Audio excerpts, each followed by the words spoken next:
E aí, já pensou em ganhar muito dinheiro com um canal de corte igual esse daqui que você está assistindo? No primeiro link da descrição temos um aulão para você que quer começar um canal de cortes e faturar muito aqui na internet. Também teremos planilhas que irão te ajudar na hora de organizar a produção do seu canal. Tá esperando o quê? Esse lance que a gente estava conversando aí do corpo, né? Do corpo, ele tem uma data de validade que a gente... Eu não sei onde eu vi isso daí, que eu não sei a partir de quantos anos o corpo já começa a morrer, né? Ele desenvolve... Você sabe isso? Então. E é bem cedo isso, né? Que você só perde coisa, só vai... Se você for ver o que era a estimativa da vida média do homem no aparecimento dele na face da Terra do Cenozoico, era ao redor dos 30 anos. 30 anos era... Ele fazia maturidade sexual na puberdade, se reproduzia e 30 anos ele era velho, não vivia mais que isso. E assim, para quem é entusiasta de ficar fazendo exageros em relação a muita coisa natural, etc., lembra que o homem, no aparecimento da face da Terra, ele comia mato e vivia no relento, né? Então ele vivia 30 anos. Né? A sociedade evoluiu para a gente viver mais. Né? O que aconteceu? Né?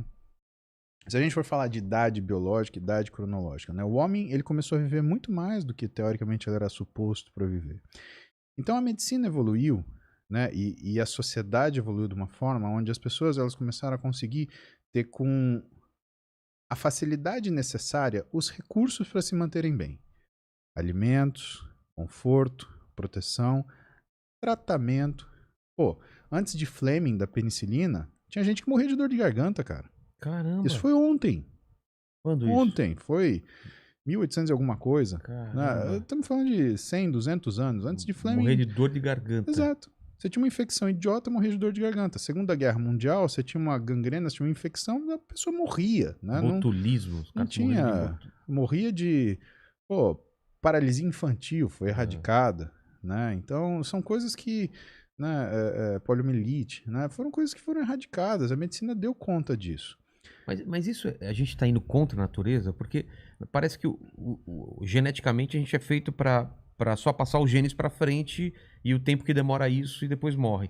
E a gente meio está enganando a natureza, prolongando isso quando não era para prolongar. Essa conversa é muito interessante, né? Porque aí você tem culturas e culturas. Se você for, por exemplo, visitar a cultura dos hebreus, né, dos judeus, eles desejam felicidade para você. E eu tenho ascendentes judeus, né, da família do meu pai, né, e algumas coisas eu tive acesso, né. Eles, por exemplo, desejam que você viva até os 120 anos. Eles desejam que você viva até os 120 anos. Né? Alguma razão tem. Né? Qual que é? Então você começa... A gente não sabe, não dá para saber, mas esse número é da tradição. Esse número veio de algum lugar. Então, esse desejo de viver até os 120, alguma razão tem. Ninguém jogou na loteria e falou assim, vou viver até os 120, 130, 112. Por que não 115,5, 120? Né? Mas quando você vê o que é a natureza humana, o que você tem que ver? O que é a natureza biológica e a natureza humana? Tudo bem, o homem começou a ter acesso a mais confortos, mais facilidade, a vida dele, expectativa de vida começou a aumentar, ok? Ele começou a tratar as doenças que ele não conseguia tratar. Então, os enfermos começaram a sobreviver.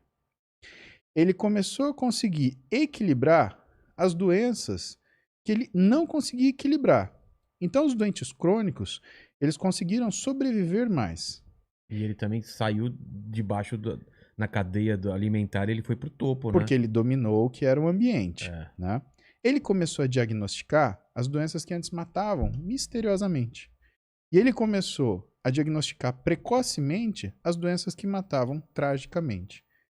Só que isso não fez a gente viver mais, fez a gente sobreviver mais. Então, o sujeito que tinha diabetes, que desenvolvia uma doença coronariana, que infartava e morria com 65 anos, ele começou a viver até os 80. Viver? Não, sobreviver.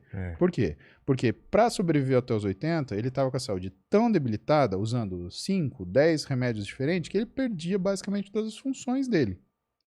Então a natureza humana dos exageros, não, então já que a gente tem isso, vamos fumar, vamos encher a cara.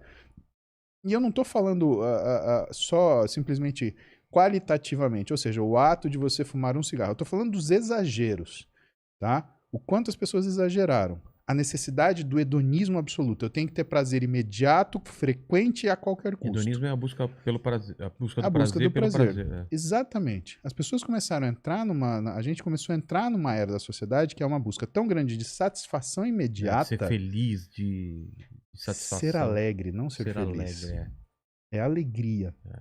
E a gente fala disso se você quiser. A pessoa, ela foi buscar tanto ser alegre momentaneamente. Né? Exato.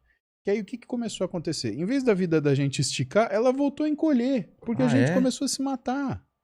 Caramba. Então não tem mais o cara que fuma um cigarro, o matuto do interior, de onde eu vim, que fuma um cigarro depois do almoço. Não, tem o cara que fuma 3 maços por dia. Não tem mais o cara que senta no sábado e toma a sua dose de destilado. Tem o cara que toma uma garrafa. No sexta, no sábado e no domingo. Não tem mais o sujeito que, por exemplo, pega o seu carro, que antes tinha 75 cavalos e chegava com esforço aos 90 km por hora, né? Eu lembro que antigamente você tava a 80 km, o carro chacoalhava, cara, na estrada. Hoje em dia você tá 120, parece que você tá 30 km. Exatamente. Isso, cara, ele vai... E para ajudar a gente tem carro que chega a 300 km por hora. Né? Chega a 300 km por hora. Tudo é feito para você comer mais, para você ter mais prazer comendo, né? Todas as pesquisas, né, Da nossa época dos anos 2000, teve aquele documentário, Super Size Me, você lembra? Eu lembro, o cara que ficou quanto tempo só comendo em fast food? Eu não lembro 30 dias. Ele ficou um mês comendo só McDonald's, café no almoço, na janta. E sempre que o atendente falava, você aceita batata extra? Ele tinha que falar assim. Ele tinha que falar assim, tudo. Sim. Caramba. Ele desenvolveu hipercolesterolemia, hipertrigliceridemia, diabetes tipo 2. Ele ficou todo bagunçado. Todo zoado, só por 30 dias. Então, a gente começou a se matar. Então, o que precisa acontecer? Tá precisando haver um equilíbrio. A gente tá numa fase de transição. E eu sou otimista. E dá trabalho ser otimista, porque você tem que olhar a situação e você tem que, né, se esforçar para enxergar prós e contras, né? Mas o que eu acho que ajuda? Acho que ajuda a era da informação. Você ter acesso a essa informação. E quer queira, quer não, você vai bombardeando. Nunca a gente teve tanta informação, né? E tanta memória. Né? A gente tem memória digital. Você tem foto do seu avô? Tenho. Quantas? Pouquíssimas. Você tem bem foto... ruins. Exatamente. Você já parou para pensar que as suas netas, o dia que elas tiverem saudade de você ou quiserem perguntar para você, para sua filha, elas vão falar assim, mas e o vovô, como era? Ela vai abrir um computador que eu nem sei como é que vai ser em 2090, holográfico. Vai falar assim, assiste o vovô aqui, e ela vai rir de você. Nossa, o vovô era super legal. Exatamente. Você tem essa noção? Às vezes, propositalmente, nos vídeos que eu jogo no YouTube ou no canal lá, porque todo dia de manhã, entre 8 e 9 da manhã, eu gravo o BNTC, o Banho Não Tem Calendário, onde eu respondo as perguntas do pessoal numa conversa informal, né? E depois o Rubão e o Luquinhas, que são meus assistentes, eles sobem esse vídeo pro YouTube, editado, com os assuntos, tudo organizadinho, para facilitar o pessoal buscar essas informações, né? E, propositalmente, eu falo alguma coisa para minhas filhas ou para minha esposa, que eventualmente a gente tem que lidar com a possibilidade que a gente não vai estar aqui. E, de fato, um dia a gente não vai estar aqui. Cara... Eu fico imaginando, sei lá, como seria doce se a minha filha com 90 anos de idade, ela pudesse numa tarde que ela tá descansada, ela fala, pô, tô com saudade do meu pai. E se existir o YouTube, ela abre o YouTube e de repente ela tá assistindo uma live, me vendo com metade da idade dela, falando feliz. Caramba. E falando assim, filha, papai te ama, tá? E você faz isso? Faço. Caramba, cara. Eu fico deixando aqui, ali, aqui, ali. Cara, que legal deixar umas pistas pra seu filho descobrir. É uma máquina do tempo que você tá fazendo, exatamente. Né, cara? Cápsula do tempo, cara. Puta ideia, cara. É isso que a gente vive, cara. A gente vive nesse meio de poder deixar uma história pros outros que vão seguir. Deixar um legado, né? Eu não conheci nenhum dos meus avós. Eu conheci só minha avó materna, porque meus pais são filhos temporões, tanto meu pai quanto minha mãe. Sim.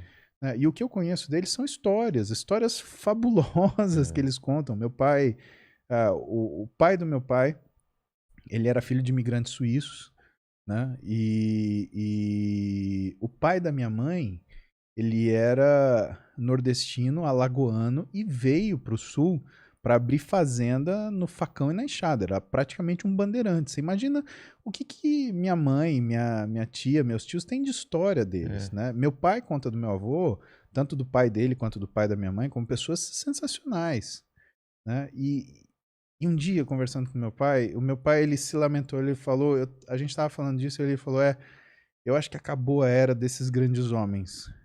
Né? Parece que sim mesmo. E se a gente pudesse vê-los? Você já pensou se você pudesse assistir uma aula do Einstein? Pô. Se você pudesse ver um cenário do Niels Bohr? Se você pudesse conversar virtualmente com, sei lá, caramba, nem sei quem falar, com Copérnico. Burry, com Asimov. Né?